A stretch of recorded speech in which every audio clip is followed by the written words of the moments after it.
I was never one for dramatic thinking. My mind didn't drift toward suspicions or worst-case scenarios. I paid bills on time, folded laundry without being asked, didn't forget birthdays or anniversaries. I thought the kind of consistency made me dependable.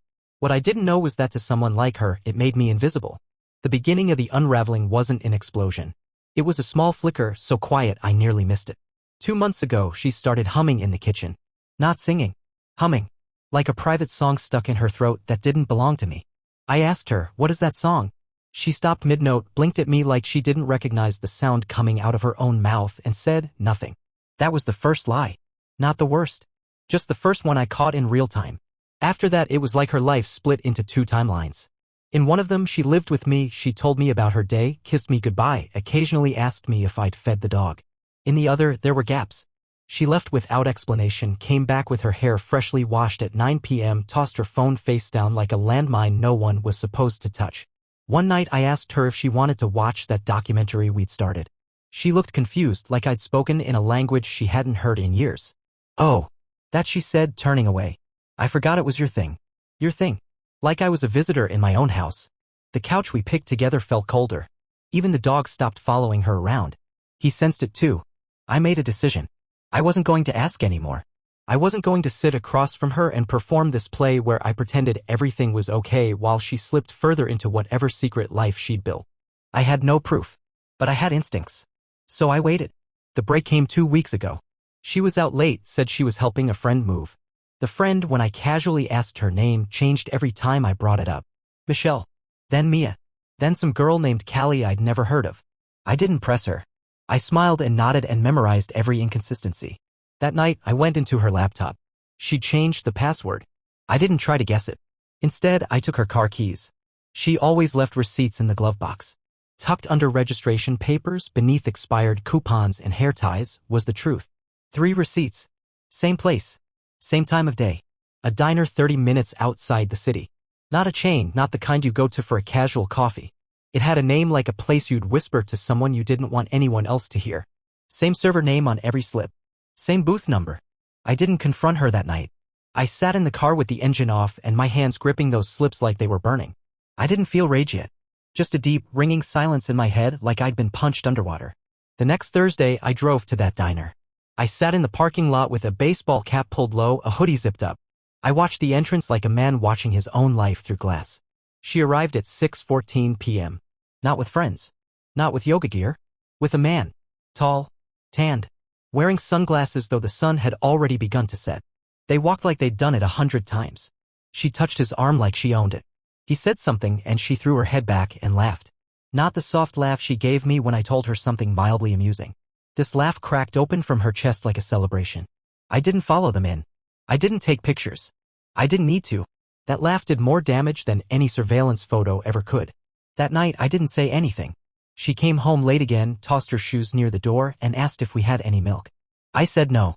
She said, "You always forget the little things," and padded off to the bedroom like she was the one disappointed in me. I lay in bed next to her, facing the ceiling, and thought about the receipts in the glove box. About the laugh.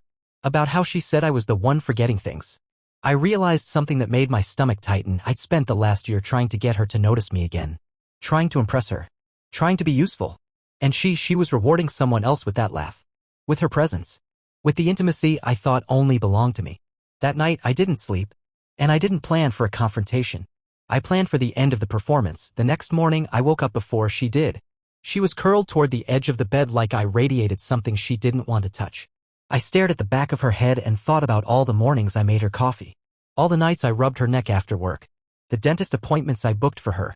The time I drove 3 hours back from a work trip just because she texted me she missed me. All those little things that I thought built love felt like offerings thrown into a pit now. I got up, showered, dressed for work, and when I passed her in the kitchen she didn't even look up from her phone. Just mumbled something about picking up wine for game night with the girls. I said sure. And smiled. But I wasn't going to work. Not that day. At 5:28 p.m. I was already parked across the street from that diner again. Different hoodie. Different cap. Same sick feeling in my stomach like I was going to see my own life walk into the building without me. She arrived 2 minutes earlier than before. Alone at first. Then he showed up. They hugged this time. Not a casual greeting. No. This was the kind of hug where two people press into each other like gravity is trying to pull them into the same skin. Her hand brushed down his chest on the way back. Just for a second. Like it belonged there. I didn't look away. I watched them go inside, sit in that same booth like they owned it. I waited 20 minutes, stepped out of the car, crossed the street, and walked through the door. The sound of the door chime sliced through the soft hum of conversation. I didn't speak to the host. I didn't make a scene. I walked slowly toward their booth like I was shopping for a place to sit. Like I was curious. He saw me first. His face registered confusion, then recognition. He looked at her. She turned and there it was. That moment. The moment where a liar realizes her stories collapsed in front of her like a sandcastle under a wave. She blinked twice. Like her brain had to buffer. Then, calmly, she said my name. What are you doing here? Not oh my god. Not Jake, I can explain. Not even it's not what it looks like.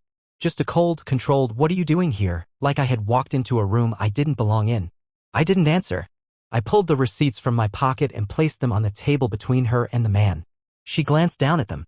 Didn't touch them. Didn't blink. He looked like he wanted to disappear. She didn't look at him. You planned this? She asked me. And I said no. You did. Every time you came here, you planned this. Then she laughed. Soft at first, like it was bubbling up from somewhere dark. She looked at me and said, you know, this is why. You're weak. You always think the worst, but you never do anything about it. You wait.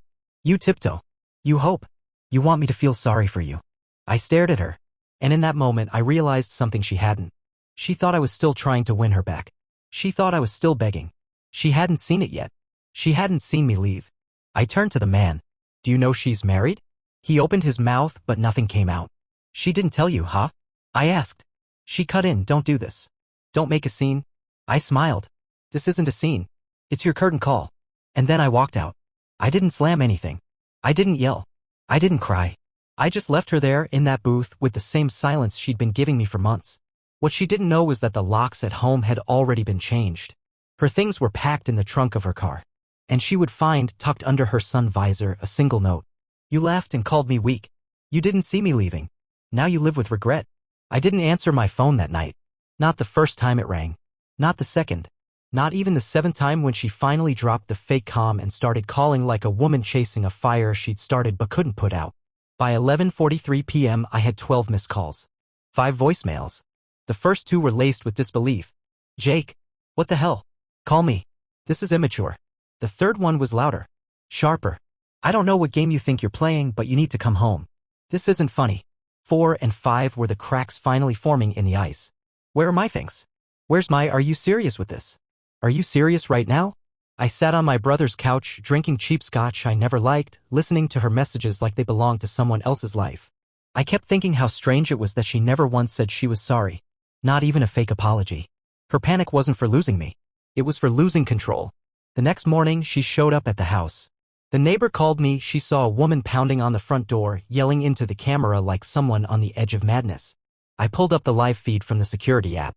There she was, in her yoga outfit, mascara smeared, face wild with the fury she used to reserve for dropped Wi-Fi signals and delayed flights. I watched in silence, then muted it. She didn't know where I was. I had taken my essentials, left her everything else. The furniture, the TV, the framed pictures, her side of the closet. I didn't care about any of it. Let her drown in the leftovers. Let her walk through a house filled with echoes of her own silence. She texted me one word, talk. I didn't reply. So she sent another, you're being dramatic. Come home. We can figure this out. It was that message that pushed me to meet her. Not because I wanted to figure anything out, but because I needed to see it, her face when she realized she was done pulling the strings. We met at a coffee shop 2 blocks from the courthouse. Neutral ground. I picked it deliberately. I sat at a table by the window. She walked in 10 minutes late wearing a smile that didn't touch her eyes. She sat down like it was any other day.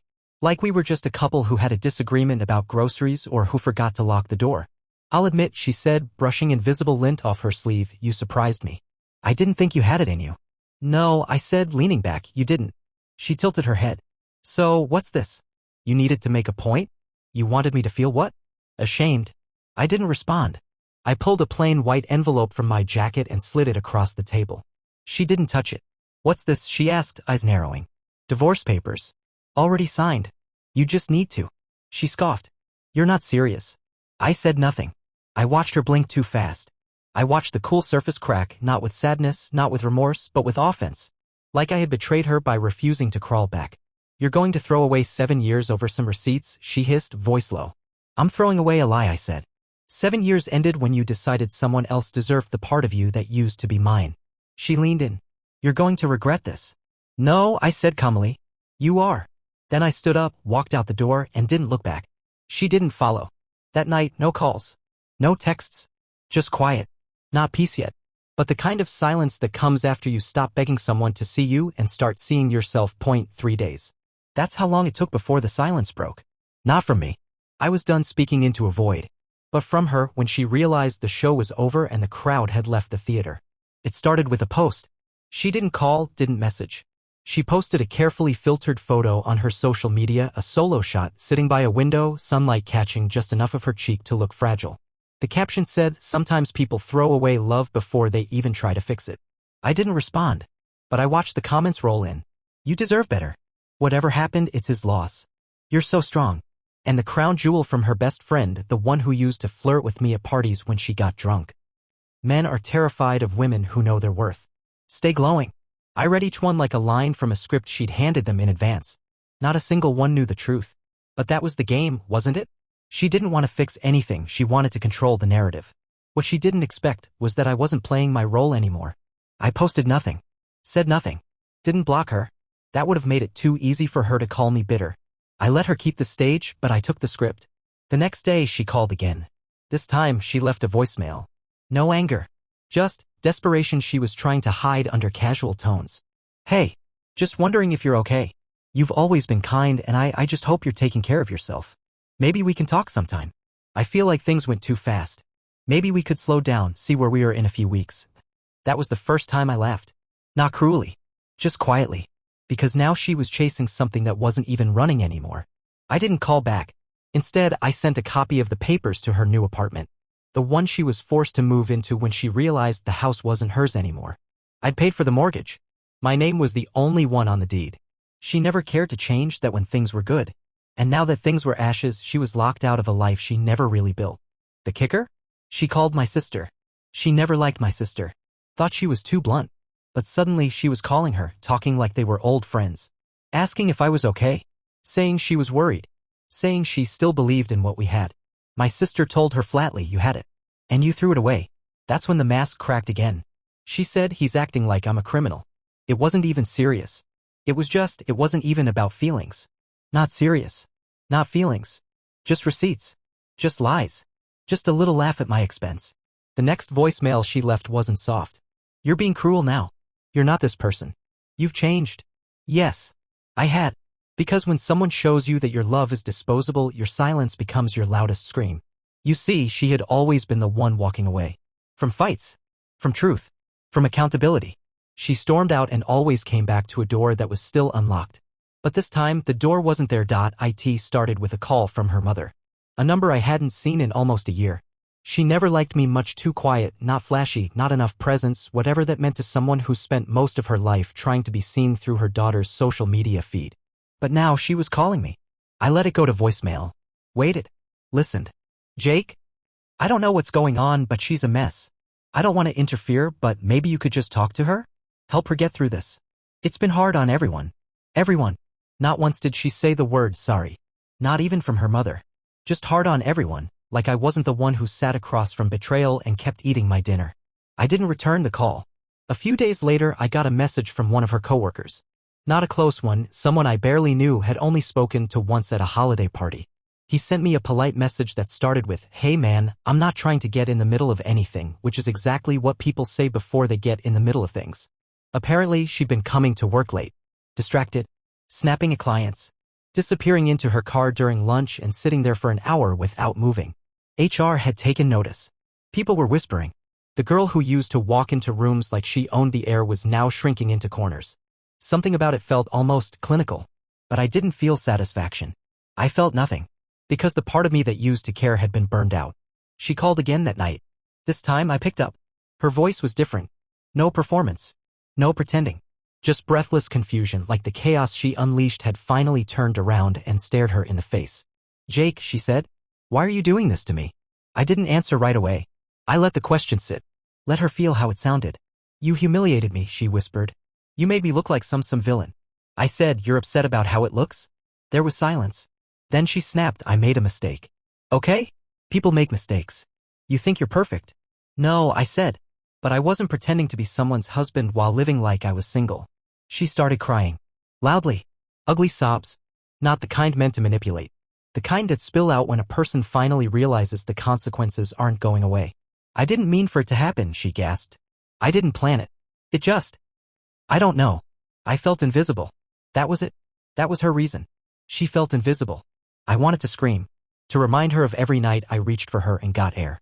Of every text I sent that got ignored. Of every plan I made, every hour I worked, every tiny effort to pull her back while she was already leaning into someone else. But I didn't scream. I said, you weren't invisible. You just stopped looking. And I hung up. That night, she posted again. No words. Just a black screen with a single white heart emoji. Her followers flooded her with love. With encouragement. With meaningless affirmations that dripped with sympathy she hadn't earned. I didn't comment. I didn't block. I just watched. Let her bury herself in the attention she craved. Let her drink from that poisoned well. Because attention without respect is just noise. And when the noise fades, all that's left is silence and her own reflection. It had been almost a month since I left. 30 days of silence, paperwork, and unpacking a life I didn't realize I'd been dragging like dead weight. I didn't tell anyone the whole story, didn't need to. The people who mattered didn't ask, and the ones who did didn't matter. Then came the message that told me everything I needed to know. Not from her. From him. The man from the diner. He found my email. No greeting. No preamble. Just this. She didn't tell me about you. If I had known, I would have walked away. I figured you should know that. No apology. Just another man trying to wash his hands clean in a river she'd already poisoned. I didn't reply. He was just another player who thought he was the victim in someone else's show. But the cracks were spreading. A mutual friend, someone we'd known since college, reached out to me. A guy who'd always kept neutral ground. He invited me out for a beer, and against my better judgment, I went. We talked about everything but her for the first hour. Then he paused and said, I saw her last weekend. At Carly's party. She didn't look good, man. I stayed silent. He continued. She was trying to talk to people, but… I don't know. It's like no one wanted to hear her side. Like they already knew it wasn't worth listening to. I nodded. Said nothing. She asked if you were coming, he added. I looked him in the eye. And? He hesitated. And when someone said no, she just stared at the door. Like she thought maybe it'd change. I thanked him for the drink. I left. That night, she sent one final message. A photo. Of us. From 3 years ago. Smiling at a lake. Her arm around my neck. My face sunburned. Her hair tangled in the wind. I remembered that trip. I remember the moment. She'd stolen the blanket from the Airbnb and laughed the whole drive home. She captioned the photo with 2 words, remember this? I stared at the screen for a long time. And then I deleted the message. Not out of anger. Not revenge. But because the man in that photo wasn't me anymore. A few days later, my lawyer called. She'd signed the papers. No notes. No messages. Just a signature. It was done. I didn't celebrate. I didn't cry. I sat on the floor of my new apartment, surrounded by silence and unopened boxes, and I breathed. Not because I was free, but because for the first time in a long time, I wasn't waiting for her to come home. A week after the papers were finalized, I started sleeping again. Not well. Not like before. But the kind of sleep that isn't haunted anymore, no late-night jolts, no phantom footsteps in the hallway, no dreams of voices I couldn't answer. Just space. Heavy, still space. I went back to the gym. Picked up an old hobby. Fixed the leaky faucet in the kitchen that I used to put off because she said she'd call someone. I'd forgotten what it felt like to move without needing permission. Then, just when I thought the smoke had finally cleared, something strange happened. I got a call from HR. Not mine, hers. The woman on the phone was professional, polite, but with an edge in her voice like she'd just stepped into a room full of broken glass. She asked if we could speak confidentially. I said yes. She's listed you as an emergency contact. I know you're divorced now, but there's been a situation. Apparently, she'd been late again. 3 times in a row.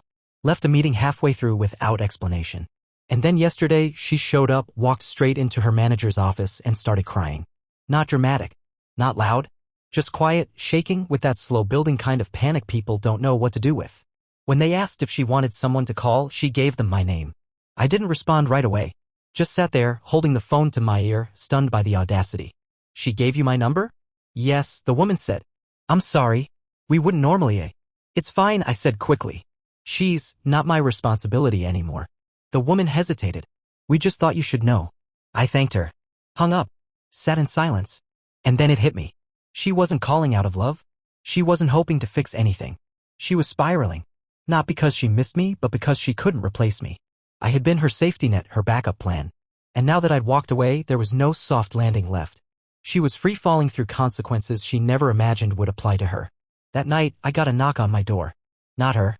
Her best friend. The same one who posted heart emojis on every passive-aggressive story she shared for weeks. The one who once drunkenly told me I was too good for her and laughed like it was a joke. Now, standing at my door, sunglasses on at dusk, holding a box. She wanted you to have this, she said. I looked at the box. Why? She didn't answer. Just said she's not doing great. I didn't reach for it. What is it? Her face cracked a little. Not much, but enough. I think she wants to believe something still matters. Even if it's just this. I took the box. Closed the door. Placed it on the table and stared at it. Inside were little things. My old hoodie she used to wear when it rained. A concert ticket from our 2nd anniversary. A photo of me, not us. Me fixing her bookshelf while she sat on the floor drinking wine. A note on the back, you always fixed what I broke. She thought that would pull me back. She thought a pile of memories would rewrite everything she'd torn apart. But all I saw was a box of souvenirs from someone who only understood value once something was gone. I left the box on the floor. Didn't burn it. Didn't throw it away. Just let it sit there. Let it rot. Because not everything broken should be repaired. And not every echo needs to be answered. 3 days passed. I didn't touch the box. I stepped around it like a stain on the floor, something I didn't want to acknowledge but couldn't quite make myself scrub out. I didn't open it again. Didn't take anything out. But I didn't throw it away either. Maybe I wanted to see if she'd come for it. Maybe I wanted proof she still thought she had access to my world. Instead, something else came for me. An email. From someone I never expected to hear from again. It was her ex. The one before me. A name she used to hiss when she was angry, a ghost from her past I only knew through shredded stories she shared when she wanted sympathy. He was the cautionary tale she used to justify her sharpness. He made me this way, Jake. He broke me before I knew how to love. He wrote, I don't know if this is crossing a line, but I heard what happened. I saw the posts. The same patterns. I figured you should know, I've been where you are. I tried to fix her too. I read it twice. Sat back in my chair. I didn't reply. But something about it hollowed me out a little.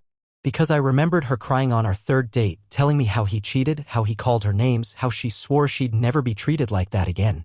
And I had made it my mission to show her love didn't have to be war. But now I saw it clearly, she hadn't been wounded. She'd been rehearsing. She hadn't cried because she was scared. She cried because she already knew the playbook and I was just her next script. Later that night, the doorbell rang. Not the best friend. Not a package. Not a mistake. It was her. No warning. No text. No stormy build-up. Just her standing there wearing a sweater she didn't own when we were together, face bare, eyes shadowed not by makeup but by exhaustion. I didn't open the door. She didn't knock. She just stood there. Waiting. After 2 full minutes, she finally said, through the wood, I'm not here to fight. I still didn't open it. I'm not asking for anything, she continued. I need to say something. I let her speak. I owed her nothing, but I was curious, what does a person say when they've run out of lies? I thought I had time, she said quietly. I thought I could come back whenever I wanted. And I know that makes me sound like a terrible person. But I did. I really did. She paused. I don't have time anymore. And I see that now. I stayed silent. I missed the way you looked at me when I walked into a room. I haven't seen anyone look at me like that since. Not even him. And I thought I could replace that. I can't. Still, I said nothing. Then she said something that landed like a final nail in a coffin she dug herself. You loved me without asking for anything. And I spent every day trying to make you prove it. I heard her step back. Then, you don't have to forgive me. I just wanted you to know I finally see it. She left. I didn't watch her walk away. I didn't open the door after she was gone. I just stood in that quiet, still hallway and felt nothing. Not triumph. Not closure. Not pity. Just the hollow understanding that some people only learn after the damage is irreversible. And I had already walked too far to turn around. There's something strange that happens when the dust finally settles. You expect relief, maybe peace. Some soft, cinematic quiet that tells you you've moved on. But what actually comes is space. A heavy, unfamiliar space. Not grief. Not joy. Just absence. Like a room that used to echo with shouting and now holds nothing but your own breathing. And that's where I was. The box was still in the corner. Still untouched. But something in me had changed. I stopped walking around it. I stopped letting it claim territory in a place that no longer belonged to her. One morning, I picked it up. No grand moment. No emotion. I carried it to the dumpster behind the building and dropped it in. Not with ceremony. Not with hate. Just finality. She'd had her chance to take it back. And now it was just paper, cotton, and lies soaked in perfume. That same afternoon, I got a message from someone I hadn't heard from since before the collapse. Olivia. We used to work together. She transferred 2 years ago. Smart, grounded. The kind of person who doesn't chase noise or drama. We were never more than colleagues, but I always respected her. She said she was back in town for a few weeks, asked if I wanted to grab a coffee and catch up. I almost said no. Not because I didn't want to see her, but because I didn't trust myself yet. I wasn't looking for a distraction. I didn't want to lean on someone just to stop the silence from echoing too loudly. But something told me to go. Not for romance. Not for anything dramatic. Just for the reminder that there was a world outside of the wreckage. We met at a small cafe near the water. She looked different, older, in the best way. Sharper eyes. Softer smile. She hugged me like someone who had no agenda, no performance to maintain. We talked for 2 hours. Nothing deep. No hidden meanings. Just books, jobs, weird family stories, what cities had the best pizza. And somewhere between the third refill and the shared croissant, I realized I hadn't thought about her once. Not the betrayal. Not the booth. Not even the note. Olivia said something then that stuck with me. You look lighter. Like you dropped something you didn't know you were carrying. And maybe I had. Not just the marriage. Not just the betrayal. But the version of myself who thought love was something to be earned through endurance. After we said goodbye, I walked a few blocks before heading home. I passed a couple arguing on the sidewalk. The woman's voice high and sharp, the man's tight and exhausted. I didn't stop to eavesdrop. I didn't even turn my head. I just walked. And for the first time in a long time, I wasn't looking back. I didn't see her again. Not at the grocery store. Not by accident on a street corner. Not walking her dog or rushing out of a yoga class she never really went to. It's like we both disappeared from the versions of ourselves that had once shared a life, like actors who left the stage and never read the script again. I heard things, of course. You always do. Mutual acquaintances tried to slip her name into conversation. Asked if I'd heard about the new guy. Or the breakdown. Or the time she quit her job without notice and moved in with someone she'd only known a month. I nodded politely. Changed the subject. They didn't understand when a house burns down, you don't walk back to see what the kitchen looks like. You find new ground and start over. I never once searched her name. Never scrolled through her life from a distance. Whatever story she tells now doesn't belong to me anymore. Because somewhere along the way I stopped needing to win. There's no winning in this kind of betrayal. No last word. No perfect exit. Just survival. Just standing in the wreckage with your heart still beating and realizing that's enough. The real ending didn't come when she signed the divorce papers. It didn't come when she stood outside my door. It didn't come when I threw that box away. It came on a random Tuesday. I was getting coffee. A regular place. A regular hour. The barista said, "You're always so quiet," and I shrugged. She smiled. But calm, she added. Like someone who isn't afraid to just be still. That's what healing sounds like. Not thunder. Not applause. Just a stranger handing you coffee and unknowingly telling you you're not broken anymore. And I realized then maybe that's the real revenge. Not replacing her. Not proving her wrong. Not even forgetting her. But becoming someone she can never reach again. Someone who doesn't flinch when her name comes up. Someone who doesn't have to rewrite the past to move forward. She laughed and called me weak. She didn't see me leaving. Now she lives with regret. And me? I live with peace. Not the loud kind. The kind that doesn't need to be posted. The kind that sits beside you like an old friend who doesn't say much but never leaves.